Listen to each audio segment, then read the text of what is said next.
রাখি পূর্ণিমা বছরের এই বিশেষ দিনটা আমরা সেলিব্রেট করি প্রতিটা ভাই বোনের এক অটুট সম্পর্কর প্রতীক হিসেবে। কিন্তু একটা কথা কি জানো, এই রাখি বন্ধন উৎসব চালু করেছিলেন কবিগুরু রবীন্দ্রনাথ ঠাকুর। আর তিনি যখন শুরু করেছিলেন তখন কিন্তু এই রাখি বন্ধন মানে শুধুমাত্র ভাই বোনের সম্পর্কের কথা ভেবে তিনি চালু করেননি। এই রাখি বন্ধন তিনি বঙ্গভঙ্গের সময় হিন্দু মুসলমানের ঐক্য বজায় রাখার জন্য এই উৎসব পালন করেছিলেন।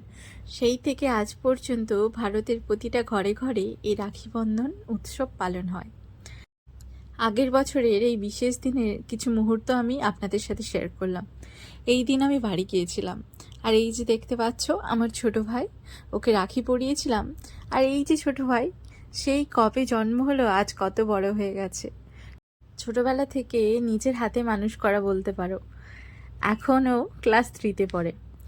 এই বিশেষ দিনগুলোতে আর যাই হোক, প্রতিটা ভাই বোন একসাথে হয়ে যে আনন্দ উৎসব হয় সেই দিনের জন্যই কিন্তু সারা বছর অপেক্ষা করে থাকি।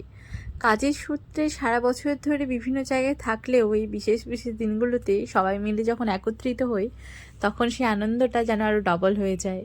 সময়ের সাথে সাথে হাজারো ব্যস্ততার মধ্যে সবাই একত্রিত হওয়া যায় না, তাই জন্য এই ভিডিওর মাধ্যমে সবাইকে একত্রিত করার চেষ্টা করলাম। আমার দাদাদের সাথে তোলা কিছু ছবি শেয়ার করলাম আজ তোমাদের সাথে।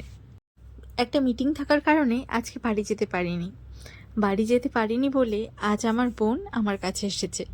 শুধু আসেনি, তার সাথে সাথে পায়েস মিষ্টি সব নিয়ে এসেছে রাখি পরাবে বলে। নিজের হাতে বানানো পায়েস, কালারটা দেখে বুঝতেই পারছো টেস্টটা কতটা দারুণ হয়েছিল। ভাইরা যেমন বোনদেরকে প্রোটেক্ট করে, তেমনই বোনরাও কিন্তু বোনদেরকে প্রোটেক্ট করে। তাই ভাইকে রাখি পরাতে পারিনি তো কি হয়েছে, আজও আমার জন্য রাখি নিয়ে এসেছিল আমাকে রাখি পরাবে বলে। তাই আমরা নিজেরাই ছোট্ট করে রাখি বন্ধন উৎসব পালন করলাম। আজ সারাদিন নানান ব্যস্ততার মধ্যে কেটেছে।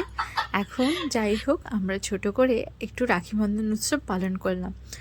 আশা করি তোমাদেরও আজকের দিনটা খুব ভালো কেটেছে। রাখি পরানো তো কমপ্লিট, এবার পালা হচ্ছে গিফট দেওয়ার। ভিডিওটা ভালো লাগলে অবশ্যই কমেন্টে জানিও। সবাই খুব ভালো থেকো, দেখা হচ্ছে খুব তাড়াতাড়ি একটা নতুন কোনো ভিডিওতে। আজ তাহলে আসি, সবাই খুব খুব